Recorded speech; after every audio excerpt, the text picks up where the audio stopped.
Hello. Hi. Hi everyone.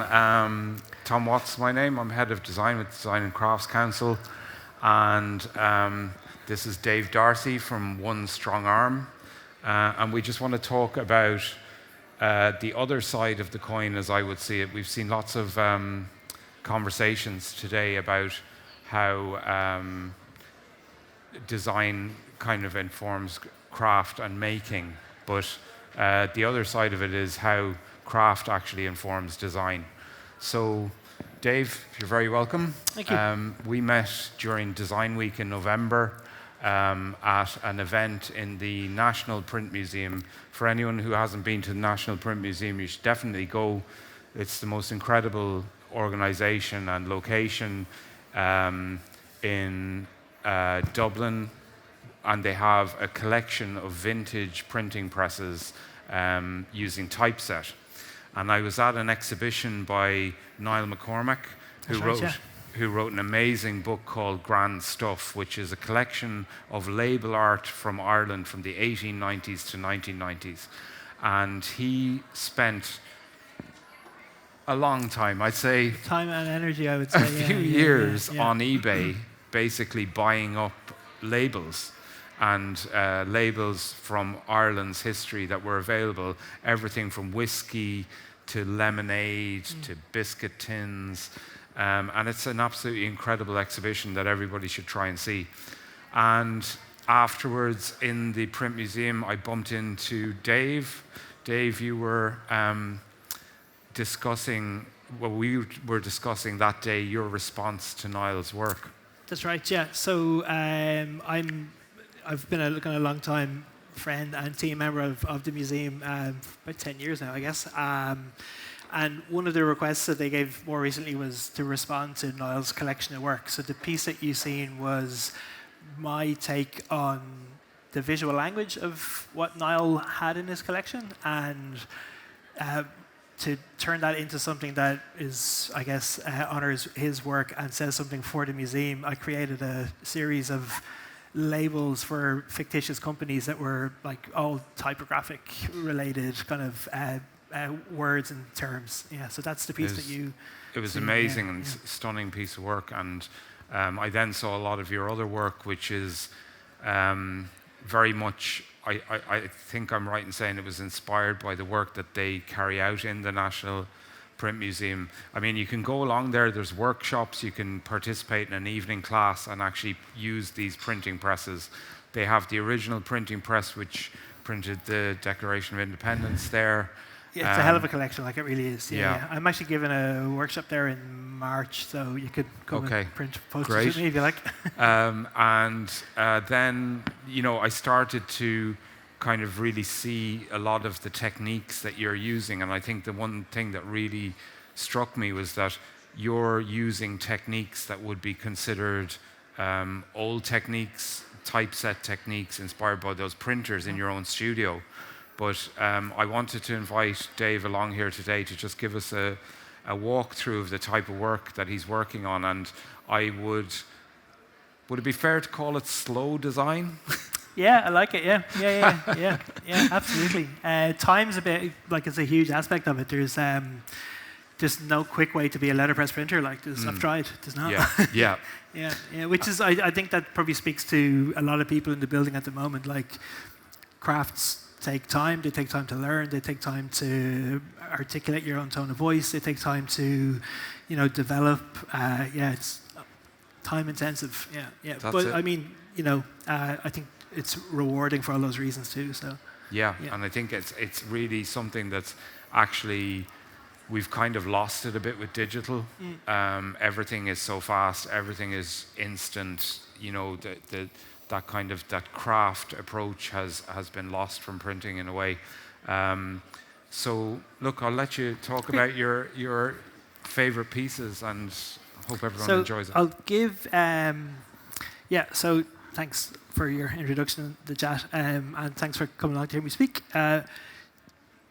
Design and craft. I was a designer for about 10 years. I've actually been a designer for 20. About 10 years ago, I started working for myself, and as a conversation we were having, I don't even know if I was as cognizant of that relationship immediately, but what I'm going to talk about today is that intersection between design and craft. Like I said, my design background was about 10 years old. I just started working for myself, and letterpress was not on my radar except for, kind of a historical aspect of my current career, aware of but not involved in. So we've covered a bit of the background, but I'll give you a little bit more. Like Tom correctly said, I started volunteering in the Print Museum in 2012, I think. I was expecting to have a lot of time in my hands when I started working for myself. I didn't, thankfully. But that process of being a volunteer for the museum was, it kicked off with a weekend with a gentleman who's unfortunately no longer with us, called Con Devlin, who was the head of the chapel in the Print Museum. Wonderful man. So I spent a weekend with Tom, with Con, and it was a very cursory crash course in letterpress printing. I set some type, we pulled some proofs. It was really about the volunteers being in the museum and able to walk around and say, this is a Heidelberg, this is a Peerless, everything that you probably would have went through when you went on the tour, which I recommend. So, yeah, it's kind of an understatement to say I became somewhat obsessed with letterpress printing. Printers have a saying that once ink gets into your blood, it's kind of there forever. It's kind of charming, but it's, in my experience, it's a test subject of one, but it's true. So after spending some time in the museum, I got myself a press, a very small little tabletop press, just to keep tinkering. I just wanted to have a little play around with type and see what it was all about. Being a designer, posters, a format that designers tend to be obsessed with. I was definitely the same, and while doing up that little press, I actually never even used it. Even to this day, it's never been used. It was used a long time before me. While I was renovating it, realized that it wasn't going to scratch the itch that I was developing. So I decided I'll have to get a bigger press. This is that bigger press. Whoa. Like I said, got bitten by the bug, started to spend a lot of time on German blogs, using Google Translate to figure out what it was I wanted, who could I get it off, and a very kind stranger again in Vienna went and looked at this press for me, and he gave it a green light, and he told me it was all good to go. So without really too much planning or a kind of clear path to where this was all going, there was a 1.25 ton press coming towards me on a pallet from Vienna. And then I started to think about what I needed to get around that, because you've been in the museum, there's a lot of stuff around letterpress printing beyond a press. There's type, there's ink, there's papers, there's tools, all of these things that I didn't really have too much of an understanding of what would get me from this photograph to this one. That's my studio at the moment. Wow. It's the 4th iteration of One Strong Arm, and by far the best. I have natural light now. Didn't have that for a long time. As you can see, actually, up the very top in the center is the first press. Up on the, that little guy up there. Just above the A. Just above the A, exactly, yeah. And there's the one that was in the previous photograph there. So, like I said, getting from there to there was me driving around the country, picking up pieces of type, ringing printers, cold calling printers all over the place, and a huge amount of support from people like the museum, Mary Plunkett and Jamie, who are also affiliated with the museum, and just printers are lovely, lovely people. And I had people come from across the country to fix a roller that I couldn't figure out. Just people I'd never met, having conversations with people, and they were just enthusiastic about what was kind of going on. It didn't look like this for a very long time. Thankfully, it looks like that now. So that was my. Am I gone? That was my sort of. At that point, I kind of joke sometimes that I became a letterpress printer by mistake. I was still running my design practice, and the two of them started to move towards one another. I might just do a quick little history lesson. I'll be really brief, just so people know what I am talking about here. This guy on the right, Johannes Gutenberg, invented printing. That's the story they tell. He didn't really, but he innovated a lot. And that was 400 years ago. And that studio kind of, without a huge amount of difference, functions quite like mine. So it's a 400-year-old process, and how does that work in 2023? This is type, if you've ever seen a case of type. Wow. So I take those little characters out, these ones here, and they're all set into lines. The lines become words, the words become paragraphs, and letterpress printing is a way of getting ink on a surface and pushing paper into that inked surface. You ink up the type. Thankfully, my press on the right there inks the type for me, which makes it somewhat easier. And then the paper, like I said, is drawn across the printing surface, and you end up with a print. So that's kind of a crash course in what I do on a daily basis in the studio. And again, coming back to that design intersection, I am a designer fundamentally. I just happen to have a way to articulate my work relatively quickly because it's in the same room as me, which is, Can I ask a quick question? So, with obviously typeset evolved into font. And like we were talking about this earlier, font is the nerdiest place on the internet, basically. All designers hang out and just talk about fonts all day. Yeah, it's a rabbit hole I've been down quite a few times, yeah. But did these typesets have names? So the one on the left does, it's called Cisterin, I believe, but that's a drawing from, that's a plate made from type that was drawn maybe 2 or 3 years ago. So that's from digital type, from contemporary type. Okay. The one on the right is from my collection of antique wooden type, which is, I'll be annoying and scan back if I can. Actually, I won't. So they didn't have names really. They had catalog numbers. And if they became really popular, they were given names, sometimes colloquially, sometimes actually names.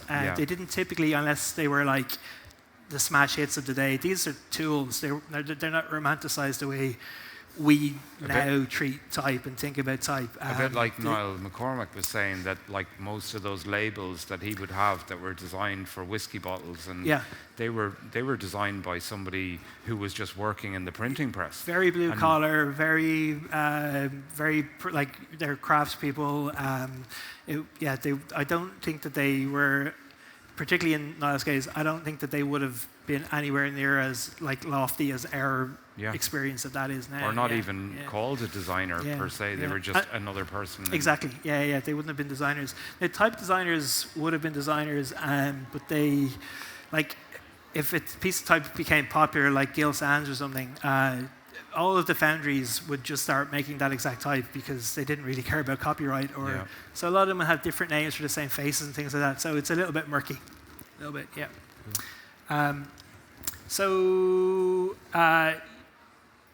That's the what or the how. I think the why is kind of slightly more interesting. So your digital business was still ongoing? You were still doing all your normal work?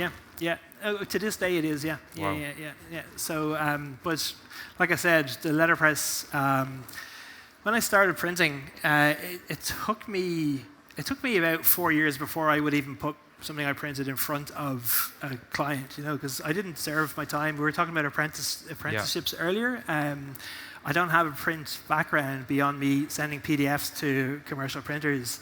So it was very much about me making work, right? It was that was the initial impetus, and then people started seeing the work I was doing, and they're like, "Oh, I like that. Can that happen for me, please?" I'm like, "I don't really. It's not kind of something I was kind of reluctantly holding off until I felt like I didn't even call myself a printer for a very long time because it didn't feel like I had the perfected your technique properly. Like people spend 7, 8, 9 years like when they were learning this kind of printing. They spend 4 or 5 now. I hadn't done that, so I'm approaching it now. I mean, it's the two of them. It was never supposed to replace my design practice. The idea was that it slowly turned into the same thing, which is sort of where I'm at now. Yeah.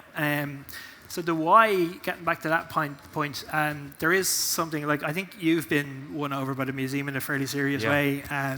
There's something magical about letterpress print. It's and I don't know how many proofs I've taken off my press, probably tens of thousands.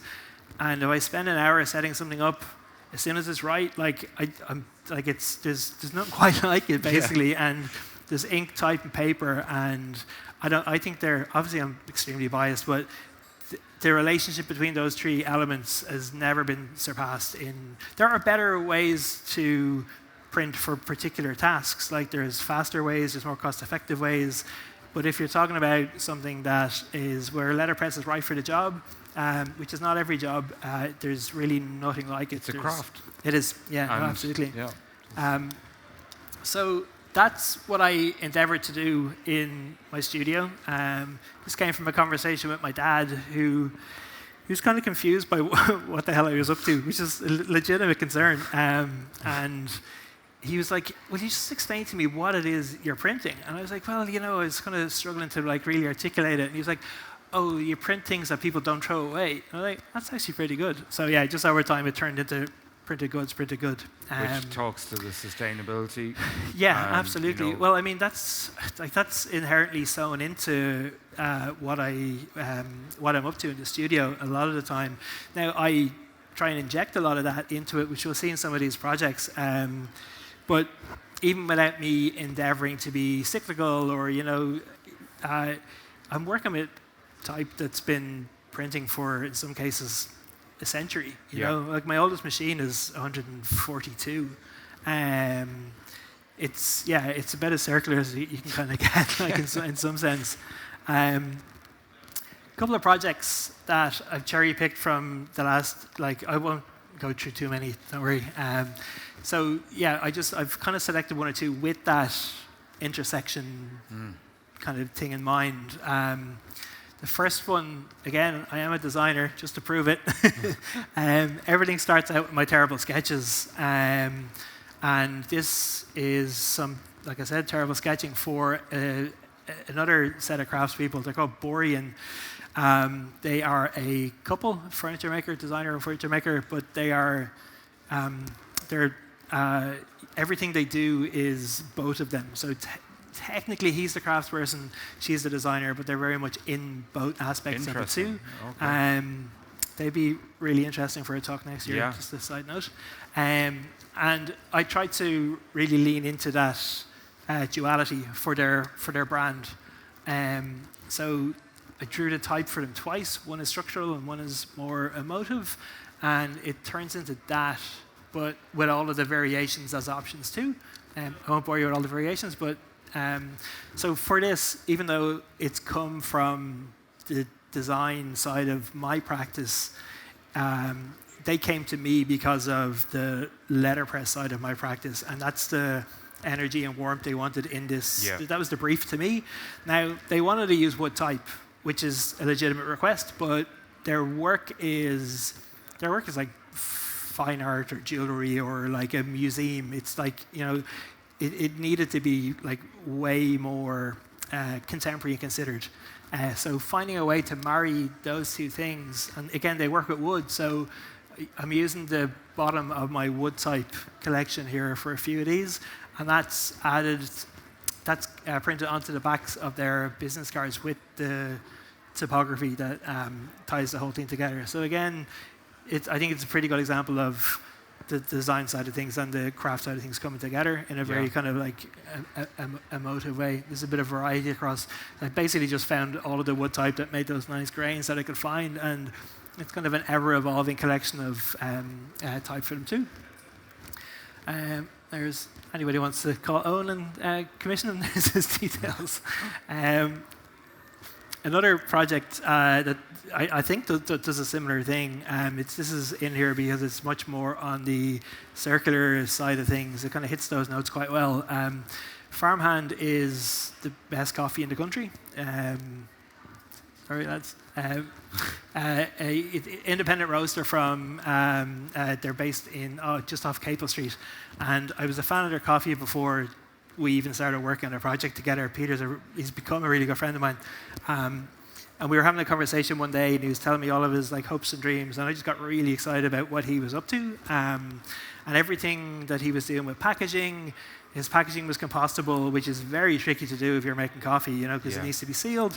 It's compostable packaging, and he was telling me about these like farms that he worked with, and he gives all of this like real estate to their story, and it's all embedded in his products. It's a really beautiful, cyclical kind of thing. He's a great guy.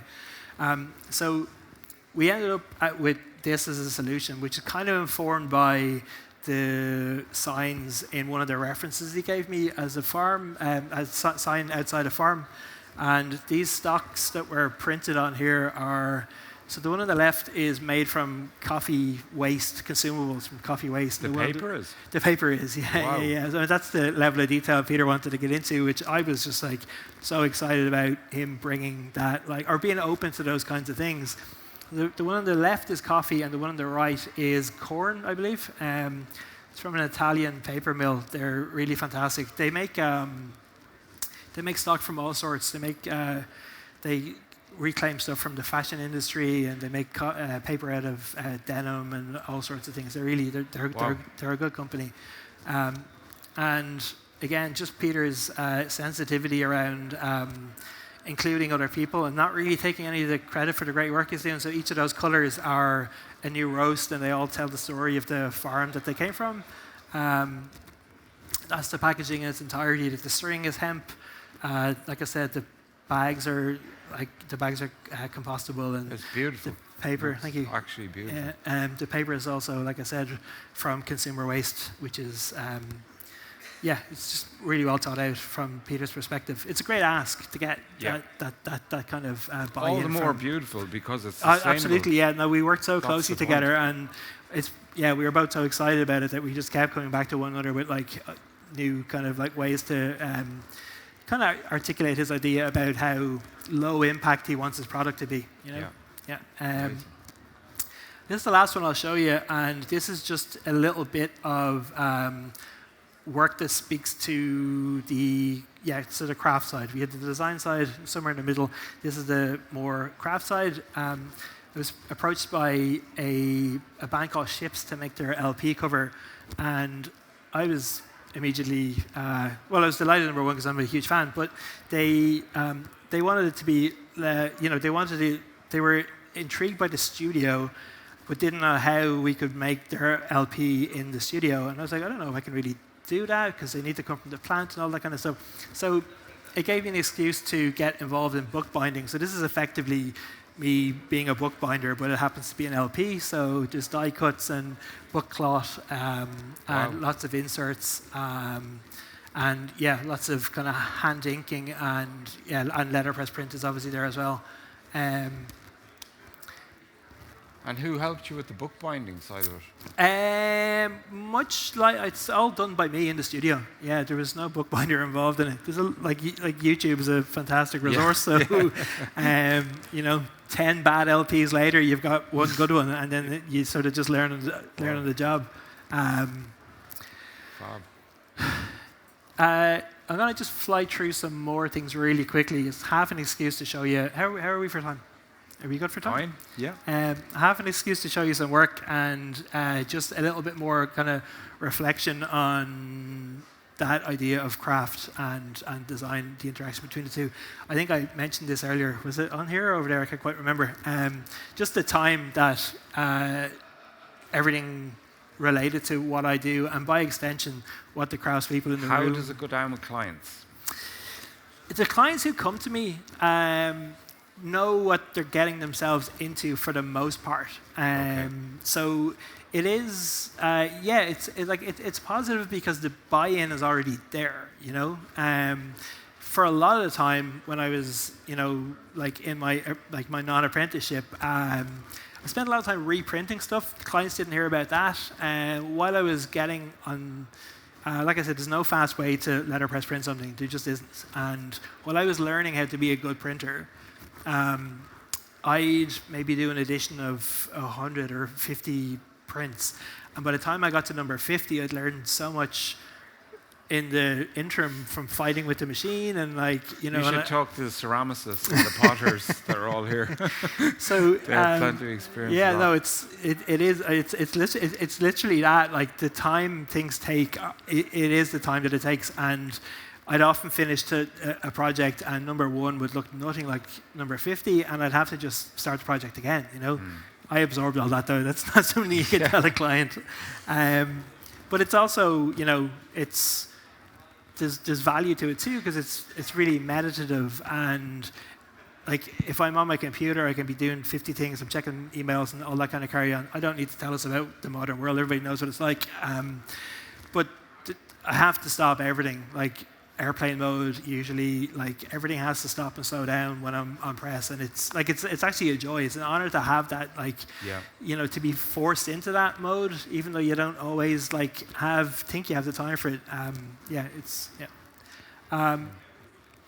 does take a lot to be a letterpress printer. You have to be sort of a little bit patient, very patient, detail orientated. I learned a lot about myself throughout. You know, the things that you're willing to do. Like everybody has probably struggled with spacing in their typography. That's what kerning looks like in my studio. It's not what it looks like when I'm on my laptop, which is a pleasure too. But you have to be willing to. And I'm speaking to a very like craft literate audience. So it's, you know, just to like hammer home the point that there is that like willingness to delve into weird places to make what you want to work. And do you? I was talking to some Donegal weavers earlier on, and young Donegal weavers, who said that it's really beneficial to mental health in terms of just going through the process and having something that is a constant. You know what I mean? That there's no fast way to do it. And I heard the same from other people who are involved in very intricate, maybe steelwork and jewelry. Yeah. That it's just there's a benefit to knowing that you just have to go into airplane mode and the world switches off, and then you've got this kind of, there's almost a therapeutic element to actually creating. 100%. I wouldn't have thought that when I set out to do it that I needed like a new hobby to give myself some headspace, or you know, it wasn't like an agenda. But now if I don't print for a while, like I miss it. You know, people talk about like if they don't get into the sea for a couple of weeks, they get kind of antsy. Like if I haven't been at my press in a while, it's like it's kind of noticeable. Yeah. So. And has it less? I won't say lessened, but has it?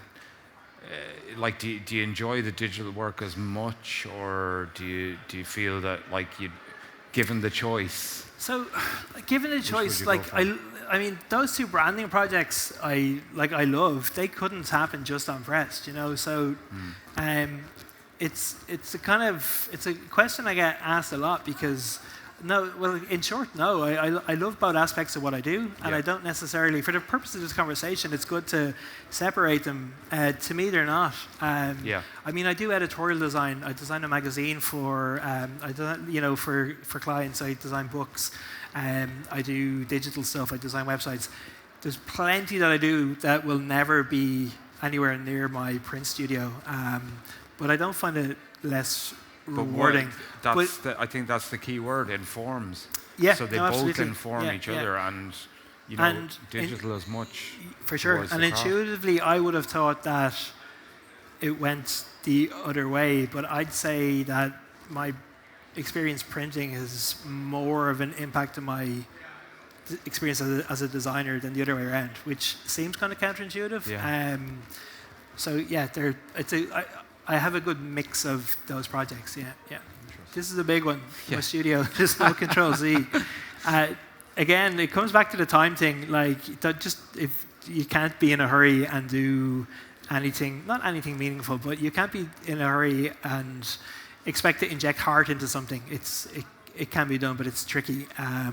So you know, basically, there's no Control Z. I'll keep moving. For most things,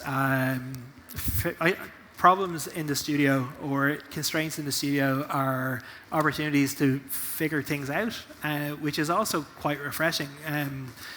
because, like I said, answers are at your fingertips these days. There's all of that kind of information out there. But letterpress printing is kind of I guess it's kind of a closed system to some extent.